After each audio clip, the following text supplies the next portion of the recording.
The story opens with a young woman who's been kidnapped. She's trapped in a dark, filthy room and being brutally tortured in different ways. Her screams echo, but the torture continues without mercy. Then, the scene cuts to two best friends, Ellie and Stephanie. They're from the United States, backpacking across Argentina for a cycling trip. Ellie is the wild, free-spirited one who loves to party, while Stephanie is calm, cautious, and level-headed. During their journey, they reach a remote yet stunning village surrounded by breathtaking mountains and green valleys. But they soon realize it's not as friendly as it looks. The villagers barely speak English, and the language barrier makes everything harder. While exploring the area, they notice a missing poster of a girl, the same girl we saw being tortured at the beginning of the story. It's the last day of their trip, and they decide to stay in the village for one final night before heading home the next morning. But there's a dark rumor floating around. Several young women have mysteriously disappeared from this very place, and none were ever found. The villagers act strangely, giving Ellie and Stephanie unsettling stares. But the girls brush it off and go to a local hotel to get a room. At the reception, they tell the clerk they only need the room for one night. The receptionist nods and calls over a hotel worker to show them to their room.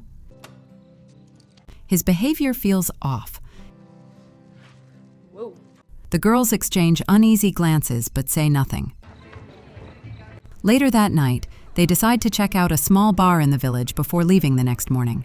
At the bar, Ellie immediately gets into the party mood, drinking, laughing, dancing with locals, while Stephanie feels out of place. She doesn't like loud, crowded spaces and watches quietly from the corner. A man at the bar keeps staring at Ellie. Eventually, he sends drinks to their table. Ellie smiles, flattered, and goes over to flirt with him. A while later, they head outside together and start making out near the parking area. Stephanie steps out and sees them. It bothers her, not because she's jealous, but because Ellie's reckless behavior worries her. She asks Ellie to come back to the hotel, but Ellie waves her off and says she'll be there soon. Frustrated, Stephanie walks back to the hotel alone and falls asleep. Around midnight, she wakes up and realizes Ellie still isn't back. She peers through the window and spots Ellie still outside with that guy. But then, she notices something wrong. The guy starts forcing himself on Ellie. Ellie struggles and keeps saying, "Stop, no." Panicked, Stephanie rushes downstairs, runs outside, and yells at him to get away. She grabs Ellie's arm and drags her back to their room, slamming the door shut. The man begins pounding on the door, shouting for them to open up. Suddenly, a man from the room next door steps out and confronts him, chasing the attacker away. His name is Michael. The next morning, Ellie and Stephanie oversleep and end up missing their bus, the only one that comes to the village each day. Frustrated, they realize they have no choice but to stay another night. They inform the receptionist, who suggests they check out a beautiful waterfall nearby. It sounds tempting, so the girls rent their bikes and ride out there. When they reach the spot, the place looks magical. A secluded waterfall surrounded by nature. No one else is around. After a while, they lay down under the sun to dry off. Stephanie starts talking about her breakup. Her boyfriend cheated on her, yet she still misses him. Ellie strongly disagrees, trying to convince her not to go back to someone who betrayed her. The conversation slowly turns into teasing, then into a heated argument. Angry, Stephanie storms off, gets on her bike, and rides away, leaving Ellie alone at the waterfall. Halfway down the road, guilt hits her. She regrets leaving her friend behind and texts Ellie to apologize. Ellie replies, saying she's sorry too, and asks Stephanie to meet her at a small cafe near the hotel. But as Ellie gets ready to leave the waterfall, a strange man suddenly appears. He grabs her from behind and drags her away as she screams for help. Meanwhile, Stephanie arrives at the cafe. She waits. Minutes pass.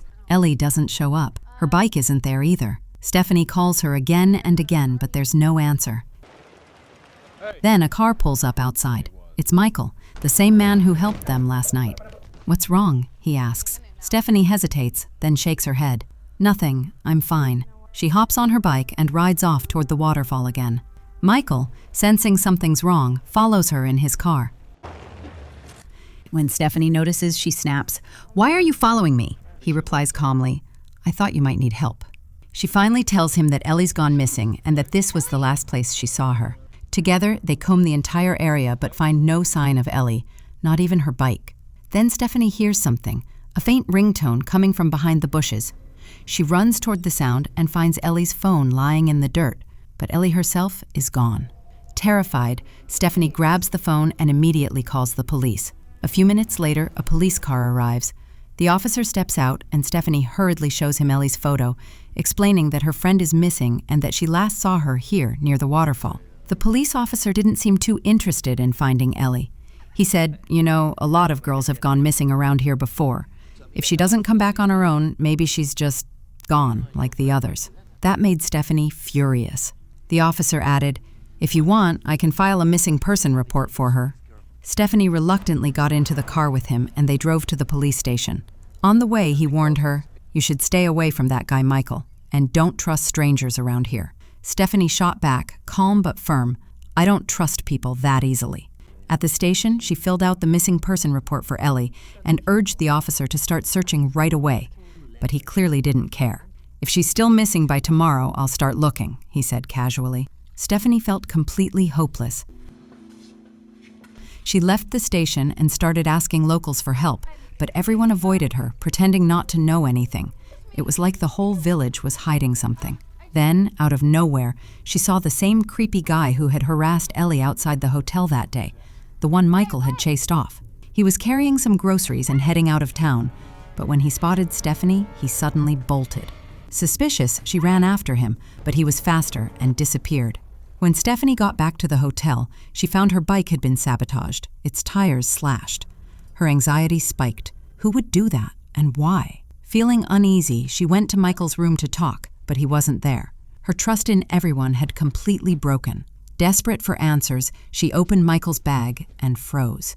Inside was a bracelet, the same one Ellie always wore. Stephanie's heart dropped. That was enough proof for her. Convinced that Michael had something to do with Ellie's disappearance, she rushed to the police station. Slamming the bracelet down on the desk, she said, "I found this in Michael's bag. It's Ellie's. You need to arrest him, now." But the officer barely looked up. "I'll check into it later," he said dismissively. Stephanie couldn't believe it. Furious and out of options, she decided to handle things herself. She grabbed the hotel owner's car keys and took off into the night. Driving down the empty road, she suddenly spotted that same guy again, the one who had run from her earlier. Her gut told her he was involved.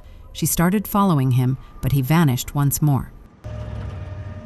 Eventually, she reached an old, abandoned industrial area, silent, overgrown, and completely isolated. No one ever went there. As she searched through the eerie place, Michael suddenly appeared behind her. Startled, she turned and yelled, "What the hell are you doing here?" "I found this bracelet in your bag. It's Ellie's." Michael raised his hands calmly. "That bracelet isn't Ellie's. It belonged to my girlfriend.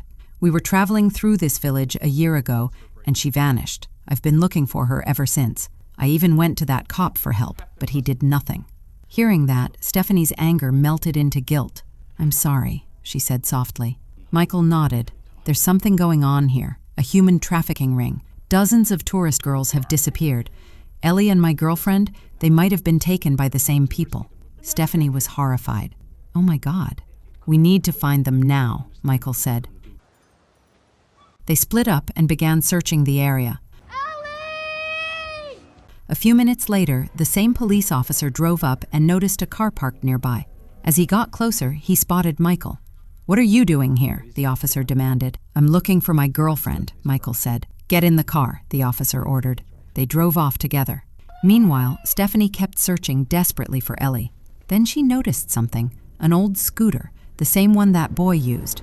Moving quietly, she followed the sound of faint cries coming from a decrepit shack. When she peered inside, her stomach twisted.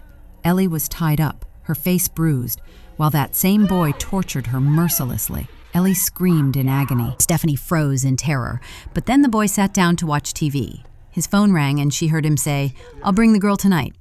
That was her moment. Stephanie slipped outside and quietly shut off the generator, plunging the shack into darkness. The boy cursed and went out to check the generator. Stephanie rushed in and started untying Ellie. She was almost done when the boy turned and saw them, but it was too late. Ellie was free. Both girls bolted from the shack, running for their lives. The boy chased them through the darkness, but Ellie grabbed a wooden stick and struck him hard across the head. He fell instantly. The two girls didn't look back. They jumped into Stephanie's car, slammed the doors, and sped away, shaking, terrified, but finally free. Stephanie twists the key in the ignition, but the engine refuses to start. Panic flashes across her face. Suddenly, that same guy appears out of nowhere, and this time he's holding a rock. Without hesitation, he starts smashing the car window. Terrified, both girls scream. They throw open the doors and sprint into the darkness. From a distance, Stephanie spots the flashing lights of a police cruiser. Relief floods her face. She stops running and waves frantically, but Ellie keeps bolting ahead, too scared to look back. Then, out of nowhere, the man lunges at Ellie, grabbing her by the arm and shoving her violently to the ground. Her head hits a large rock. The sound is sickening. Ellie doesn't move again. Stephanie freezes in shock, then lets out a blood-curdling scream. Through her tears, she cries out for help, and that's when a police officer and Michael step out of the cruiser. Still shaking, Stephanie stammers out what happened. The officer rushes to grab the guy, handcuffing him. Then he turns to Stephanie and says calmly, "Get in the car, you're safe now." Stephanie, trembling but relieved, climbs into the police car. The door shuts behind her. Click. The officer quietly locks it. That's when she notices something on the passenger seat. Ellie's passport. Her stomach drops. A wave of realization hits her like ice. The officer is in on it. It all starts to make sense. The disappearances, the silence, the fear. The officer and that man had been running a trafficking ring, kidnapping female tourists who visited the area and selling them across borders. The villagers knew, but fear kept them quiet. The officer's power made him untouchable. Stephanie gasps and shouts to Michael through the window, telling him everything. Hearing this, Michael's face twists in anger. He grabs the officer's gun and yells, "Where's my girlfriend?" The officer smirks. "You'll get your girlfriend back," he says slowly. "But we want the girl, Stephanie, in return." Michael's face goes pale. His hands tremble. After a long pause, his voice cracks. I'm sorry, Stephanie." He turns, and before he can react, the officer pulls a hidden gun and shoots him point blank. Michael collapses to the ground, dead. I hope. The officer and the man drag Stephanie away, binding her hands. That night, they load her onto a small boat headed for the Paraguay border. She realizes they were originally planning to sell Ellie, but now that Ellie's gone, she's next. As the boat cuts through the dark water, Stephanie sees her chance. With sheer willpower, she breaks free of her handcuffs, grabs a loose chain, and slams it into the guy's head. He falls back, stunned. Stephanie dives into the river. She swims desperately, gasping for air, but the officer dives in after her. He catches her by the hair, dragging her to shore, where a buyer is waiting with a suitcase full of cash. As the officer collects the money, Stephanie lunges forward, grabbing a knife from the buyer's belt, and stabs him. The man collapses. Adrenaline surges through her. She bolts into the trees. The officer grabs his gun and fires, chasing her through the darkness.